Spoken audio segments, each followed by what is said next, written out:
the calves and the cowherd boys and putting them in a cave, coming back to see what Krishna would do, and then finding Krishna with the cowherd boys and the calves. Getting bewildered by that, and then going back to the cave, and they're in the cave, and then he went back and they're with Krishna having lunch. So then, because Brahma had the desire, a curiosity type desire, to see what's the limit of Krishna's mystic powers. And the answer is, there's no limit, and he saw it without the details, because you already know. And then he began offering prayers. And we are up to verse 36. The first 30 of those prayers deal with the opulences, the divinity, the transcendental power and expansions of the power of Krishna in different ways. Essentially, Sambandha Gyan, knowledge of the relationship of all things with the source of all things. Sambandha Gyan. Then, starting with text 31, through the next 10 verses, this is one of those. The sweetness aspect, because within Krishna is everything. It's not only opulences, but intimacy. Prabhupada gives the example of a high court judge. When the high court judge walks into the courtroom, what does everyone do? They stand, Your Honor, and then, okay, be seated, okay. Because it's the majesty aspect of the high court judge. But in his home, it's not like that. The children and the wife and the grandchildren and everybody, it's not majesty, it's intimacy. So these are aspects of Krishna also. In Vrindavan is the intimacy aspect, the sweetness aspect. And Brahma is expressing his appreciation of that sweetness aspect, having thoroughly described his majesty aspect. So it begins with speaking of the mothers who for 1 month had Krishna as their son, and they directly breastfed Krishna for 1 month, and the cows that had the calves were Krishna for 1 month, 1 month of our solar time. And how fortunate are they? Then next speaking of Nanda Maharaj, the cowherd man, and all the other residents of Vrindavan, how fortunate are they? How much mercy are they receiving? Because they also have intimacy. Maitri is the word that's used, friendship. Different rasas, but an intimacy of friendship with Krishna. The next verse, 33, is describing by the mercy of those residents of Vrindavan, the demigods controlling the deities are getting mercy, because by their mercy we're also experiencing the sweetness of Krishna through their senses, as they are experiencing the fullness, because they have spiritual forms. We have material forms, but they're very merciful to us, and they're assisting us in that tasting the honey-like sweetness of Krishna's form.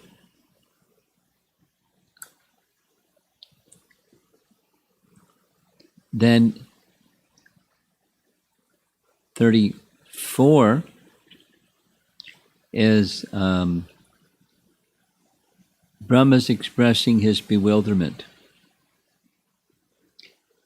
that you have given yourself completely to Putana and gave liberation to the two brothers of Putana, when all she did was she just pretended to be a devotee. These residents of Vrindavan, they've given you everything, not just little Putana that dressed as a devotee. They've dedicated, so how are you going to repay them? And he's concluding, you're indebted to them. And because you're indebted to them and you've given them mercy, if I get their mercy, then I get your mercy. Very intelligent. So I want to, my prayer is to take birth as a blade of grass or whatever, some entity in Vrindavan, so the dust from the feet of these residents of Vrindavan can come upon my grass body or whatever it is. And by getting their mercy, I get your mercy, I get love like them, and a relationship with you that I don't have now as Lord Brahma, the chief personality in the whole universe, and so on. Now this verse, he's going the other direction. There are those persons that don't have that kind of shelter. And they should aspire for that kind of shelter, because if they do, they get freedom from the clutches of material existence. But if they don't, my dear Lord Krishna, until people become your devotees, their material attachments and their desires remain thieves. Their homes remain prisons, and their affectionate feelings for their family members remain foot shackles. Now I'm going to read some commentaries, and in these commentaries it describes in detail the material entanglement that comes from attachment. And the other part is, if one becomes attached to you, then those very same objects of attachment become opportunities of service, and they're liberating.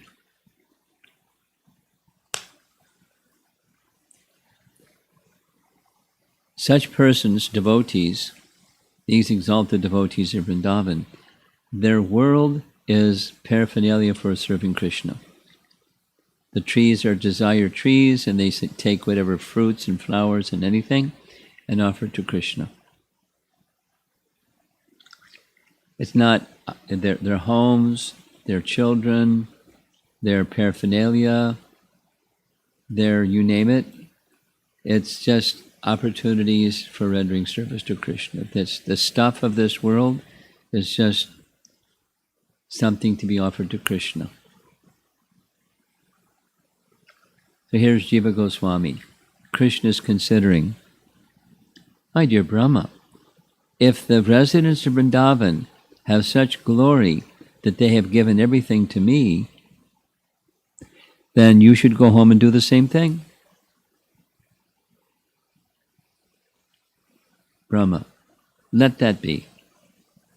By dedicating themselves fully to you, they are greater than the Atmaramas. Atmaramas are those who are satisfied within.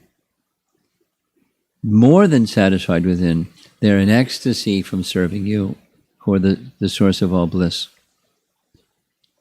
But it is difficult for people like me to surrender to you. With this intention, he speaks this verse. The meaning is this.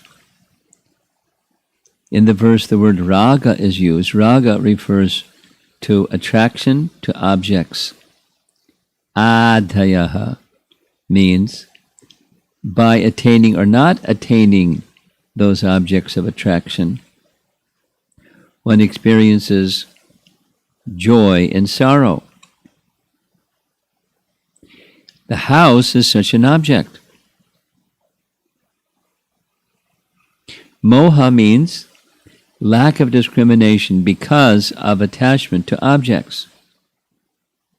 Thus, raga, or attraction for objects, is mentioned first, since all the other items depend on it as a cause.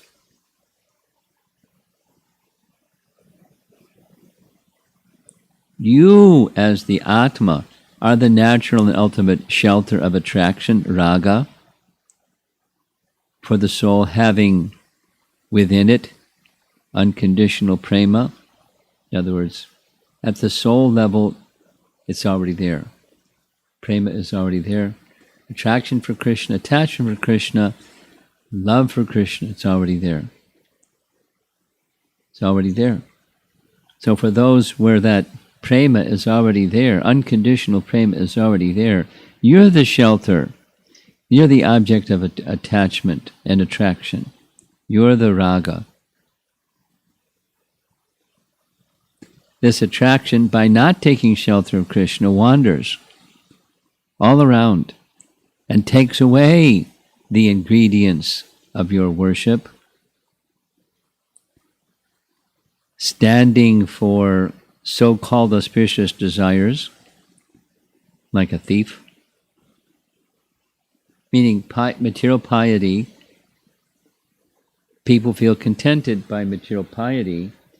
Unfortunately, it takes away the attachment and attraction for the object. One is more concerned and filled with interest in piety than Krishna, the object, the Atma, the soul of all souls.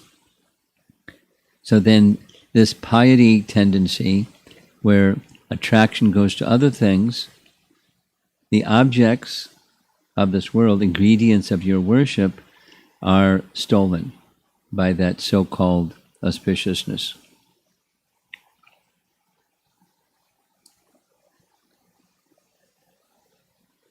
Its followers, this moha,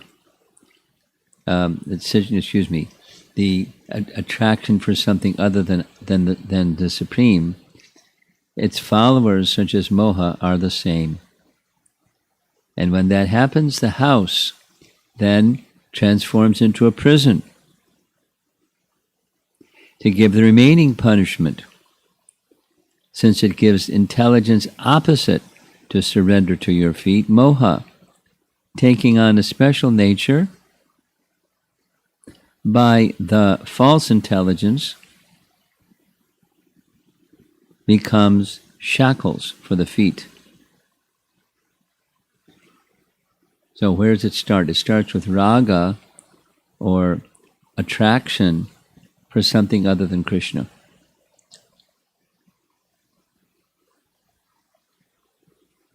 Prison.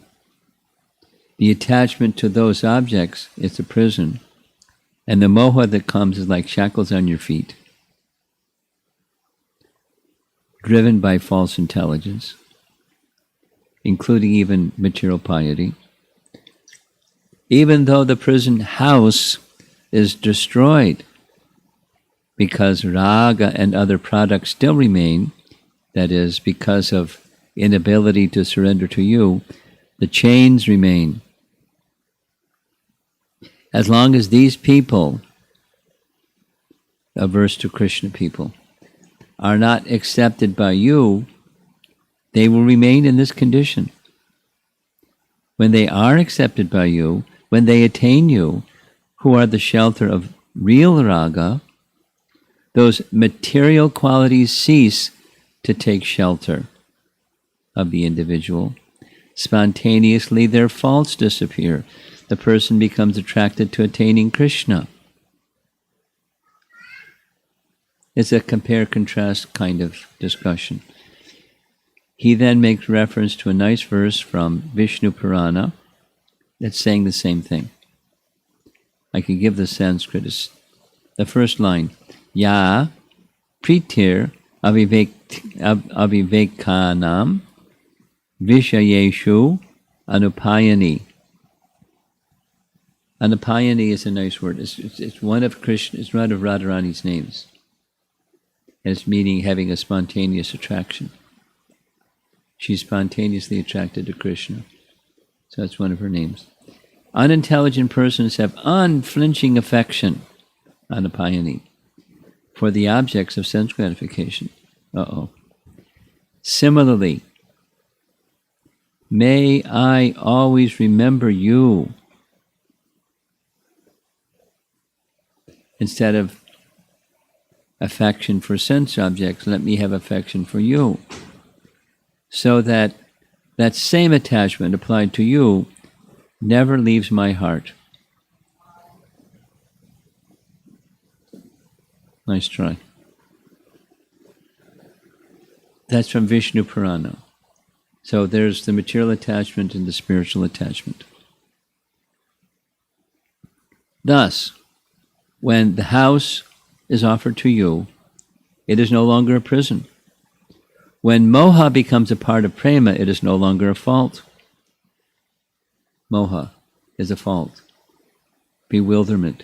But when Krishna sees Radha, or Radha sees Krishna, or all the inhabitants of Vrindavan hear Krishna's flute, they become bewildered. That's not a fault. That's a quality. The people of Braja are the crushed jewels of souls surrendered to you. How can people like me, Brahma, who touch the dust from their feet, desiring to attain something, attain a position like them? Krishna. They constantly serve me, though I cannot repay them. They are also faulty then. Oh, Krishna, attractor of all hearts, as long as they do not become your people. Now he's going back again to the sense gratifier people.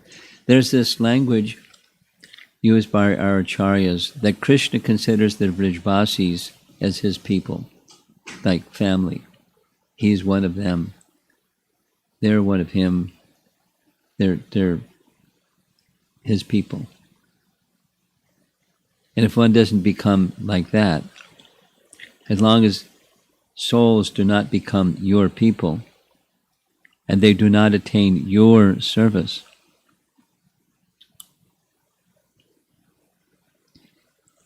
even devotees who have natural desire for eating, etc., while remembering you, thus their house become like prisons. When they sleep and forget you, they then become overcome with moha, out of extreme suffering. The Brajvasis have raga for you. The places of your pastimes. This is now in the spontaneous stage. Those who do have raga for you, their places of your pastimes become their prisons. They can't get out. They faint in prema, and this gives them suffering. This happens as long as they do not attain service to you. Although they faint, since they have surrendered to you, the people of Braja have no fault at all. That's the additional reading, or the ecstasy of love of God picture of where you repose attachment. Depending on where you repose attachment, it becomes liberating and ecstatic, or becomes bondage. Sanatana Goswami. Adayaha means anger and other emotions. The anger of the devotee, however, becomes a part of bhakti. By scolding the fools, the devotees lead them to deliverance. Oh, Krishna, directly the Supreme Lord. If their properties are for themselves, how is their attachment for enjoying matter, their welcoming guests, and showing affection to each other viewed? It is not seen as belonging to you. It is not seen as belonging to you, O Krishna, who gives complete bliss. To that extent, they offer respect to you. In other words, proportionate, there's objects, and seeing objects in relation to Krishna, and thus meant for Krishna's service and satisfaction. To that extent, that's liberating, and they're taken out of material suffering. Worldly attachment becomes a thief. How? by its nature, worldly attachment steals the gems of discrimination, determination, and other good qualities. Adayaha indicates that on attaining the state of material attachment, one develops anger, etc. The house, now it's objects again. The house and the conduct of a householder cause suffering by restriction, like a prison. Mutual affection, moha, causes lack of independence, like shackles on the feet. The meaning is this: devotees nourish their bhakti by attachment to things that they offer to the Lord. They spread bhakti by anger at persons engaged in not serving the Lord. As householders, they show compassion for all beings by serving the devotees.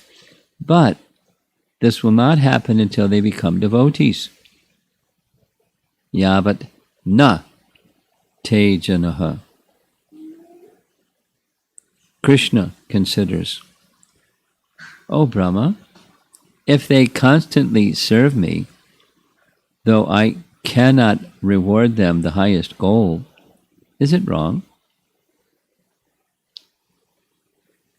Brahma replied, O Krishna, attractor of all hearts, as long as they do not become people of Braja,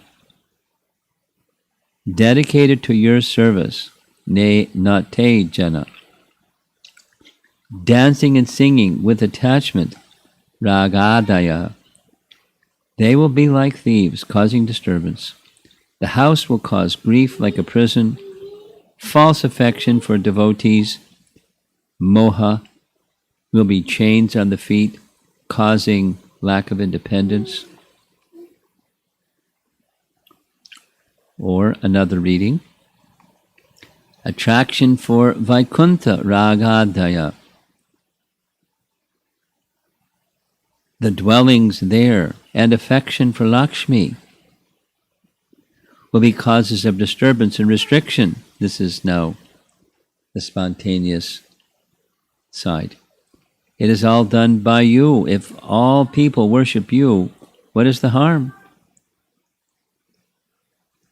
In this condition, attachment to their bodies or animals is a thief, the house is a prison, affection for friends is shackles, as long as they do not become people of Braja, serving you with dedication.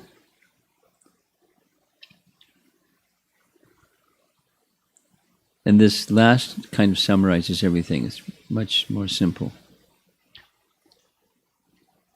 O Krishna, until people become your devotees, their material attachments and desires remain thieves, their homes remain prisons, and their affectionate feelings for their family members remain foot shackles. Now, it's all pretty intense or strident, pretty strong. But detachment is an essential part of spiritual progress. Detachment from the mood of material enjoyment, the mood of separate enjoyment.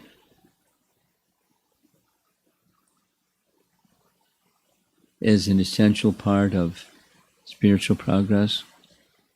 See it the other way. As long as one maintains material attachment, the idea of becoming an enjoyer somehow of objects of the senses and trying it in different ways, as long as that's there, spiritual progress doesn't happen, or it leads very slow. Even if one is doing good and wholesome things, it's going to be quite slow or negligible. So detachment is important. However, attachment is natural because it's of the soul. attachment for the Supreme is natural because it's of the soul. So if you don't have attachment for the Supreme, there will be attachment to something else. You try to become detached from the something else without attachment to the Supreme. It's impersonalism. That's not at all satisfying.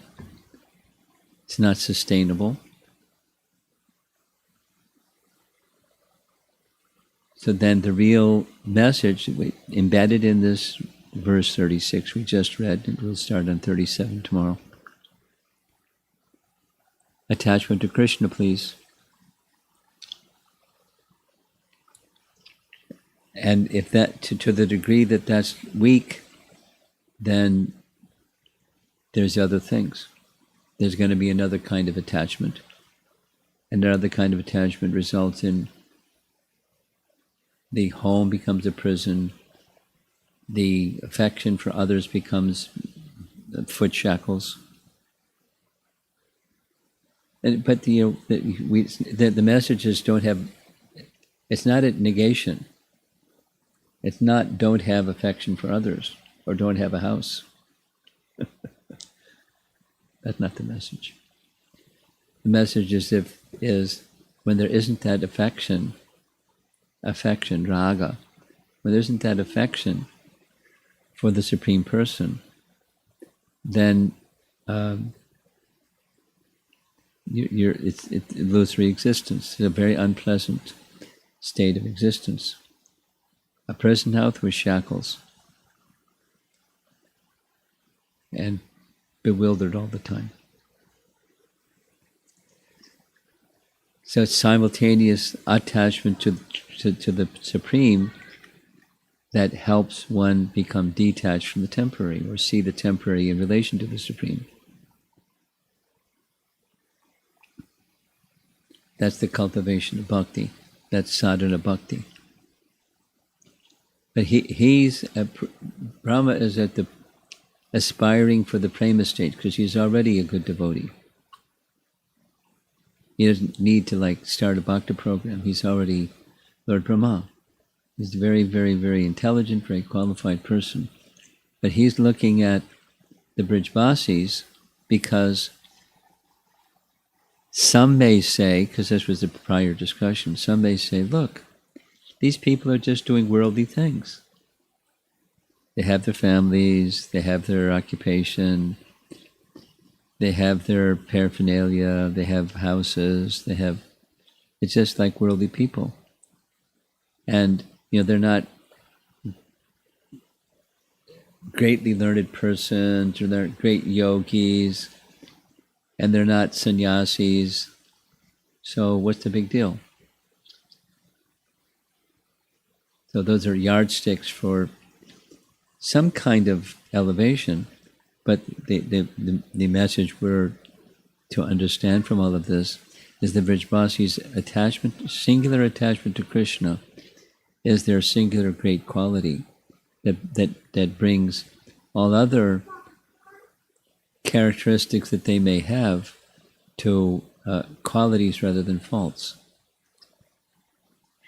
to their outstanding character and their outstandingness, as opposed to just being otherwise worldly people.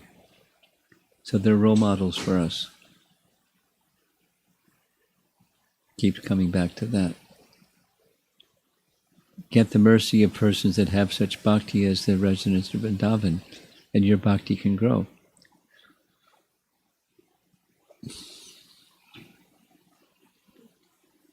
Kind of the same theme. The language was a little sophisticated and a little elevated, but the message is quite basic and simple.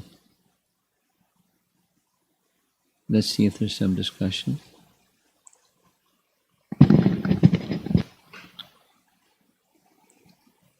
You able to follow all this? 50%? 70%? 50%?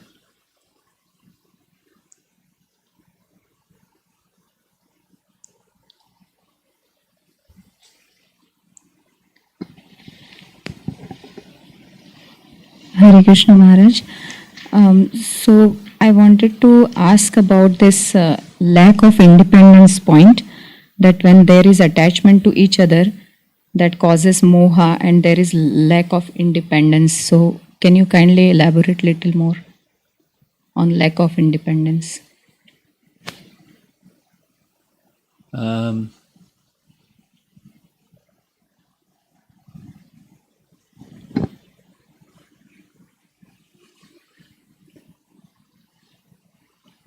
Freedom,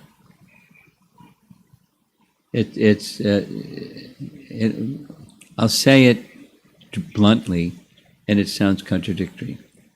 The greatest freedom is full dependence upon Krishna.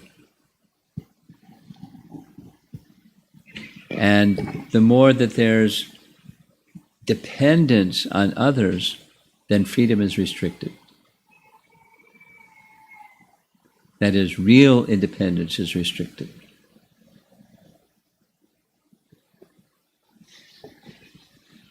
Because my freedom, the full freedom, is like a really perfect example of this is directly in the Bhagavatam. Narada Muni, he's free to travel anywhere. He has unrestricted visa and passport. He can go anywhere at any time. And what's what certified him to be able to have that freedom? Full dependence upon Krishna. So real independence is dependence on Krishna. And to the degree that there's dependence upon something else, then the real independence is restricted. Yes, Now, it's not a question of ashram, it's a question of what one is attached to, like Nanda and Jasoda. They're not, Narada is a sannyasi and they're householders. You know, and he's a Vaishya, and he's a king, and he has worldly duties and all those things. Narada doesn't have any of those things.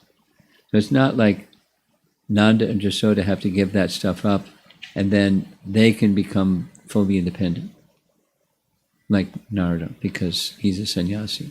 It's not ashram specific, it's consciousness. When there's attachment,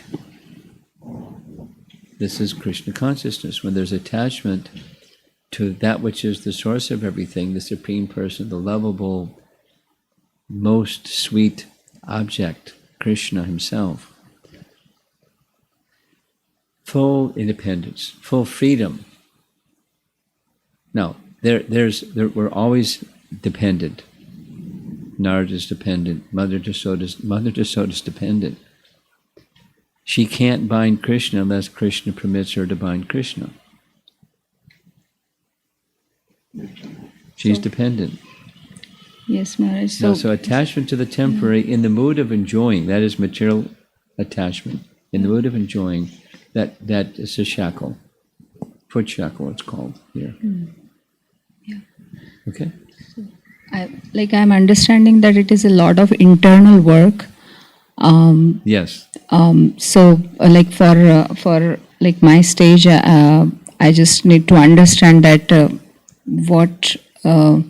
what could be my next step in my journey.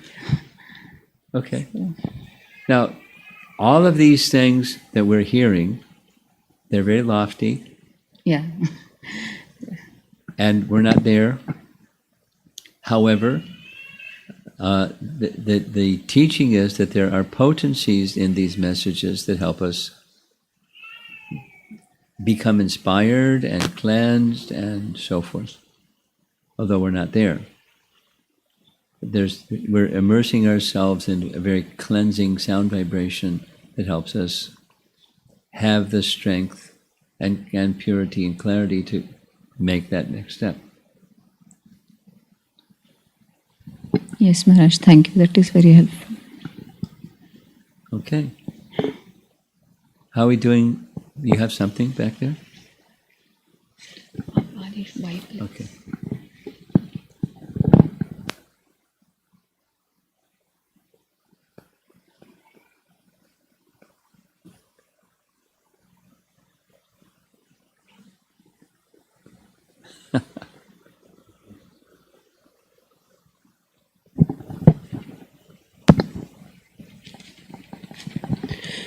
Krishna Guru Maharaj. Sorry. I have two questions. One question is that there was a distinction made between piety and Krishna, Yes. and that difference could be the difference of like cause and effect, if we can look at it that way, because Krishna is the cause and piety is the effect. I've never heard that analysis before. Could you explain? I mean, Krishna is the cause of piety. He's the cause of everything. Yeah.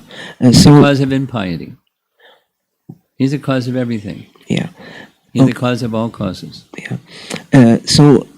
Okay. So my question was, and I think you answered it. My question was, is there any difference other than just this? That Rather than what? other than this difference that Krishna is the cause? I was trying to I'm understand. not sure what you're getting at. What's behind your question? The reason behind the question is, my understanding was, if Krishna is there, then piety would automatically be there, Everything is automatically there. and the other way around also I thought was true, that if piety is there, Krishna would be there. But it seems that that's not the case. Not the case. Okay. Well, I mean, wherever Krishna is, its virtue is there. When the sunlight is on, there's no darkness. But darkness doesn't exist without sunlight. Sunlight means, or darkness means the absence of sunlight.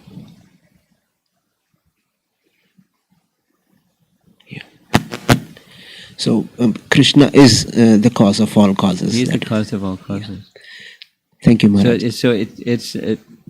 You're a shortcut to say Krishna is the cause and piety is the effect. Doesn't really hold, because everything that exists is the effect and Krishna is the cause.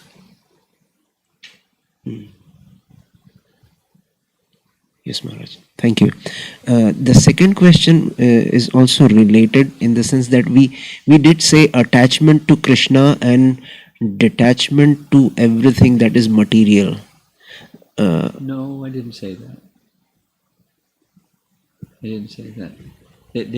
The material has to do with consciousness. Okay, we're in a house. It's not detachment from the house.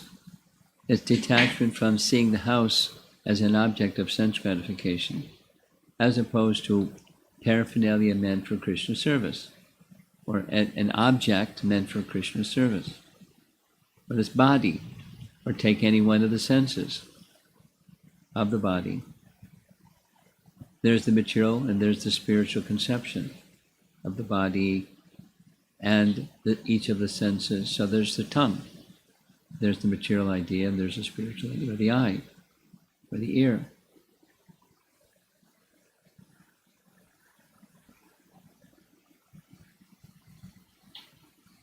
It's a consciousness question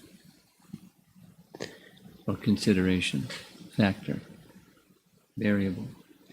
With this, I was going to a conclusion that if I try to build my attachment towards Krishna, my detachment to everything that is temporary and material would automatically come. The material attachment will automatically follow. Detachment would follow. Material detachment will follow, yeah. Yeah, okay. But, so that's exactly on the topic that you're bringing up. Yeah. Supposing you became a Brijbasi, like, one of Krishna's eternal associates. Is there going to be attachment to your kitchen? No. It's going to be spiritual attachment, because cooking for Krishna is what takes place there. Yeah, yeah. Is there going to be attachment to your children? Spiritual attachment, because they're for Krishna's service, etc. So the material portion, I'm being a little It may sound like splitting hairs, but it's not. It's like the difference between dark and light. The material attachment will be mitigated by attachment to Krishna. But that doesn't mean no attachment. Then it's spiritual attachment. We don't become stones. We are sentient beings. The attachment is in relation to Krishna. Thank you, Maharaj. Thank you very much. Upstairs, top of the stairs. You can come down. Okay.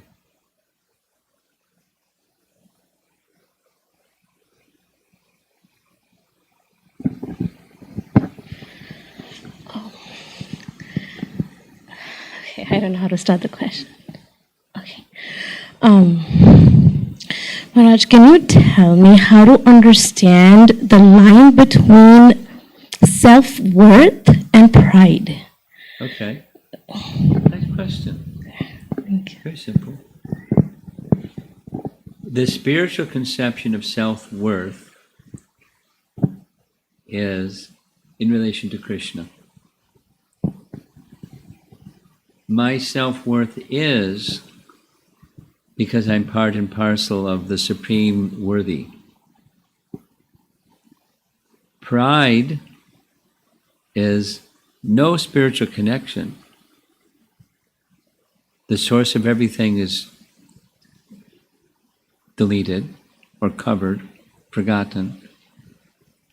And I'm thinking, I'm pretty good. Without the Krishna connection factor. That's pride. I'm at the center and the other is Krishna's at the center. Self-worth with Krishna is with Krishna at the center. I'm able because Krishna made me able. See? I'm able because Krishna made me able. Yeah.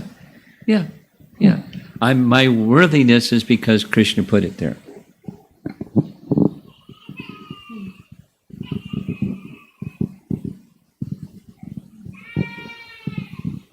I'm part of him because he's the supreme worthy. There's some worthiness within me. That's my self-worth. Right. That's spiritual conception. Now, we're not used to spiritual, we're used to the material one. Yes. So it's really hard to make that bridge, the adjustment, the transition. Yes. So, what can be a quick remedy in those times when one is feeling worthless? Oh, And then, it's easier if I just say how I feel. So, I feel a pull between worthiness and then feeling proud. well, How to it's the answer to there's no quick fix to it, but the answer is Krishna's at the center. You said it very nicely, very succinctly. I'm worthy because Krishna put whatever is worthy within me. He gave it to me. It's his. The worthiness is his. And so I can smile and feel spiritual pride in being part of Krishna's family, being Krishna's part and parcel. I'm part of Krishna's family, and I'm happy with that. That's spiritual pride. But it's spiritual self-worth. So your question, say it again, self-worth, it bridges over quickly into pride. It's probably entirely pride or mostly pride, because the spiritual conception for most of us is not well developed. It's weak or immature, and so whatever there's self-worth, it's of the ego kind or the pride kind. Mm-hmm. So now what to do about that? Go to the spiritual side. How do you go to the spiritual side? The process of going to the spiritual side is the cultivation of connectedness. That's yoga. Connectedness with the Supreme. And most effective of the different systems of yoga is the Bhakti system. And so you take here's like a really simple one. Connect the tongue to Krishna. That's Rupa Goswami's teaching. And the tongue does two things. It makes sound and it tastes. So make that tongue make those kinds of sounds that are Krishna-related sound, and the tongue tasting things that are offered to Krishna. Krishna's mercy, Krishna Prasad. And then engage the tongue, and then you can feel purification and Krishna connection. By controlling the tongue, the other senses are more easily controlled. So that's just a practical point of how to get your foot in the door in the bhakti process. But because it's the bhakti process that can transform pride to true selfless self-esteem or self-worth. Lots of books out there in the marketplace about self-worth, because there's a lot going on in the world today about depression and all of those other negative things, negative emotions overwhelming people from a lot of different sources and causes. So there's no surprise if someone close to you or you personally get some wave of that hitting you or the person close to you. So that what's the solution? What's the remedy? What's the cause and what's the remedy? The cause is forgetfulness of Krishna. The remedy is make the Krishna connection again. So when you're trying to, back to your question, when you're trying to transition, you don't want to feel worthless, you want to feel worthy. So how to not get caught in pride as you're moving towards feeling worthy. It's the spiritual connection. It's the Krishna, connecting with Krishna. That's yoga, connecting with Krishna. Let me just share this with you.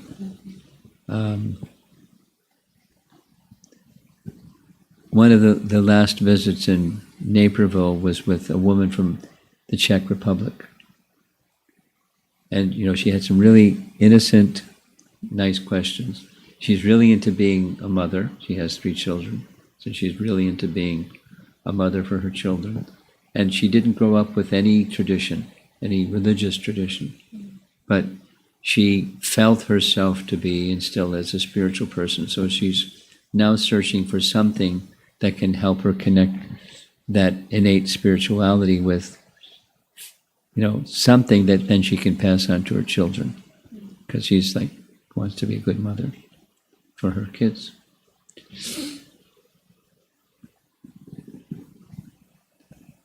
She said, meditation has helped me the most. I feel, when I do meditation, I feel that calmness and connection. She doesn't have Krishna as the object she's connecting with, because it's not devotional meditation, it's just meditation. So when she takes that meditation tendency and connects it with Krishna, she'll find something she wasn't finding before. Guaranteed. Guaranteed. And so each one of us, taking this particular point that you brought up, feeling self-worth. Natural. You don't want to feel unworthy, you want to feel... So how to make that spiritual, which is what this lady was speaking about, being a mother. I want to be, I want to give to my kids something of substance, but I have to have that substance to give. So you put Krishna at the center, you make that Krishna connection, the self-worth or motherness or motherhood or whatever, because there's the object. But it doesn't have that connection with the spiritual source of everything. It's another material phenomena. Self-worth or feeling worthless, or pride, or feeling, I'm a failure, or whatever, I'm no good, or whatever. It's just the modes of nature kicking you around like a ball. So there has to be some connection. I have one more Yeah, question. So, how to feel this particular emotion?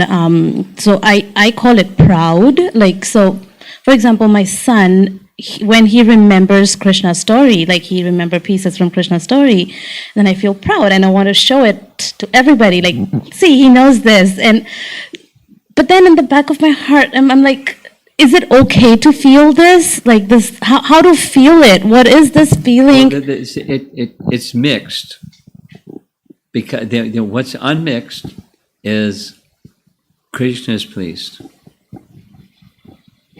And whether other people know it or don't know it, Krishna is pleased. And that's my contentment. Yes. Now, if I want that other people should also make that Krishna connection, I may urge my son to go forward and tell the story, but not like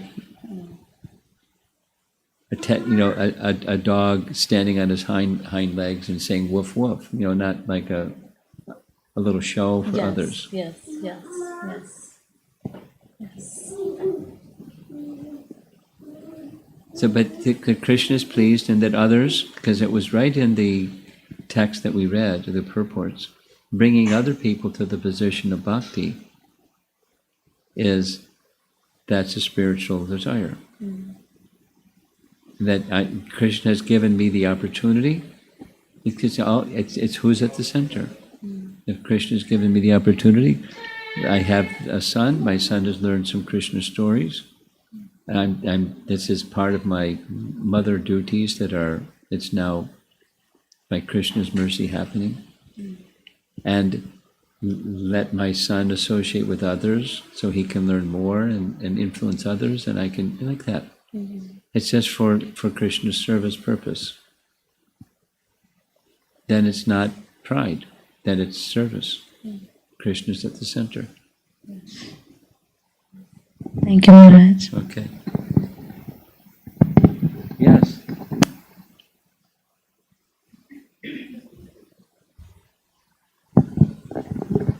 Hare Krishna, Guru Maharaj. Yeah. Guru Maharaj, I tried to follow the Govardhan Parikrama classes. So by your mercy, I was able to learn. I mean, I was able to hear all the classes, the 4 classes. Really? Yeah, and I was feeling.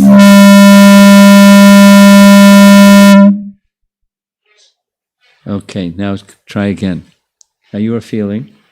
Yeah, I was not feeling. I was feeling so much attached to when I was hearing from you. So it was a wonderful presentation, Guru Maharaj. I'm going to do it again. Yeah, I would love to hear from you again. It's going to happen on the Chinese New Year, Okay. which in China is the 12th of February. I'm going to be in Detroit, and it's going to be a 4-part. There Friday morning, for the 12th is a Friday morning, Saturday morning, Sunday morning, Friday morning, Saturday, Sunday morning, and then Sunday evening, their time. So it's just flip it over. And the news will be sent out. You didn't receive. Do you have that information? You forward it. You can hear it again live. Sure. You Guru can send in Maharaj. questions. Yeah, I was trying to make some notes, and I got stuck with the one of the Ras dance places, that is Nidhivan. So I heard previously about Nidhivan that people go there, and if they stay there at night, and even heard from you as well, Guru Maharaj, that they get mad or something. Yes, that's Sevakunj specifically. Sevakunj. They don't allow people in there at night because they go mad. So I wanted to understand, Guru Maharaj, what happens, if you can tell in brief, like What happens? What for people that stay there? Yeah. There's no explanation that I'm aware of. They just they're unqualified, and because they're unqualified, circumstances are created where they have to leave. But can they stay there during Can daytime? what? Can they stay there during daytime? Oh yeah. Yeah. Oh yeah. Yeah. I remember you said Because Rasa dance yeah. comes at night. Yeah. Okay.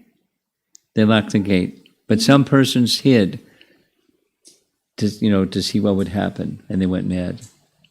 Yeah. So, I mean, it's not like it's an everyday occurrence, but something happened one time at least. They don't let people stay inside. So the rasa dance happened there already, you mean to say, Guru Maharaj? Or it still happens there? They don't let people stay in, so there's no reoccurrence. Okay. I remember you said the dust of that place is really auspicious. Yeah. The whole of Vrindavan is like that. The whole of Vrindavan. Okay? Yeah. And one more question, Guru Maharaj. if Yeah. you allow. Yeah. So it's relation to the morning class today, Uddhava Gita. And I tried to follow it again. And one thing that came to my mind, Guru Maharaj, I don't remember what happened exactly, but I got stuck like, I mean, Krishna's pastime is with Vrindavan as well as Dwarka. Then how it happened to be that Dwarka disappeared and not Vrindavan when Krishna departed from the material world? Well, Dwarka was in the sea, and Vrindavan is not in the sea.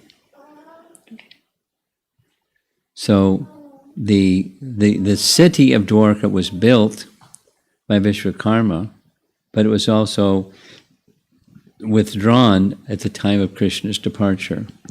So similarly, I mean, Vrindavan, the land of Vrindavan is still there today, but we don't see the places of Krishna's pastimes like Krishna performed his pastime. We see Govardhan Hill, but for example, Govardhan Hill is shrinking.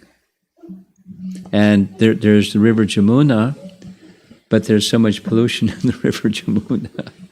In other words, what Bhaktivinoda Thakur says is, when we go to a holy dham, it's like seeing oil on top of water. When you don't see the water, you see the oil on top of the water. So we don't see the dham, Vrindavan, or Navadvip, or whatever the dham is, because there's a covering. And the covering has to do with material consciousness. But when material consciousness is removed, then one can see Vrindavan as it is. But specifically the disappearing of Dwarka, well, that was just part of Krishna's plan, the manifesting of it and the withdrawal of it. He instructed, we heard, he instructed Dwarka, send the remaining residents on Dwarka to Indraprastha for protection, because their protectors were gone. Yes, Guru Maharaj. Thank you so much, Guru Maharaj. How are we doing online? Who's going to do the reading? Oh, right.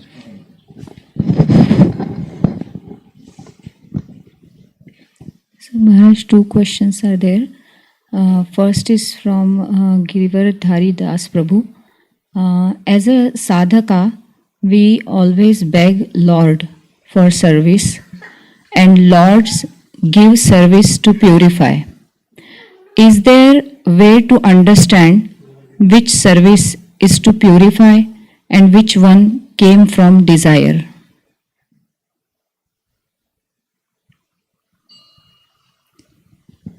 It's safe to assume, because we're mixed devotees, that there's a mix in a situation like this.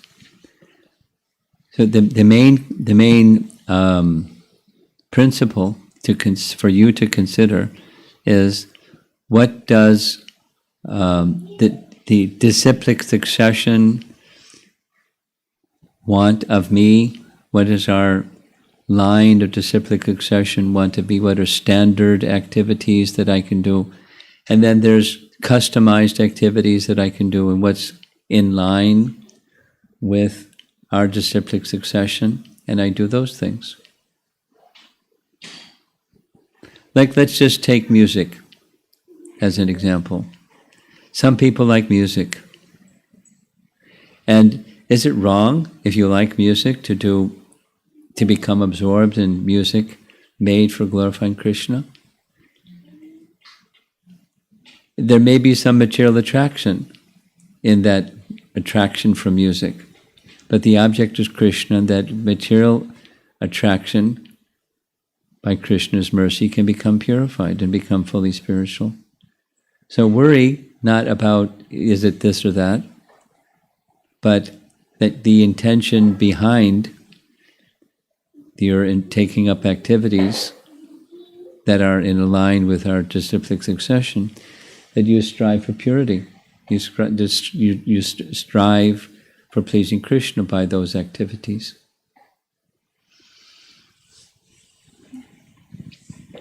Next question is from Uttama Bhakta Prabhu. Is it technically possible to enjoy without mentality of enjoyment? That's an intellectual question. That let me ask you, why are you asking that question? Or let me ask you, if you have the answer to that question, how is it going to help you advance in Krishna consciousness? I mean, we're conscious beings, so we're conscious of what our experiences are. So if there's joy, we'll experience joy. That's it, Maharaj, online. Okay. Maharaj, sorry, is it okay to ask one question? Yeah. So Maharaj, long back in other class, you had described that Krishna's servitors, particular servitors were there, but I'm not remembering. So when they feel the feelings of ecstasy, they try to just conceal those feelings so that there is no hindrance in the service to Krishna. So that was the premise. And so I was just curious to understand that when those kind of ecstatic feelings were there, so Lord Chaitanya fell unconscious. So how was that possible for those servitors to conceal those feelings and still continue service? The specific example given in Nectar Devotion is his cowherd boyfriend Daruka. There's different Darukas. Yeah. But Daruka was fanning Krishna, and while fanning Krishna, his ecstasy was interfering with fanning. So he was checking his ecstasy because he wanted to fan Krishna nicely. He wasn't interested in his ecstasy, he was interested in fanning Krishna nicely.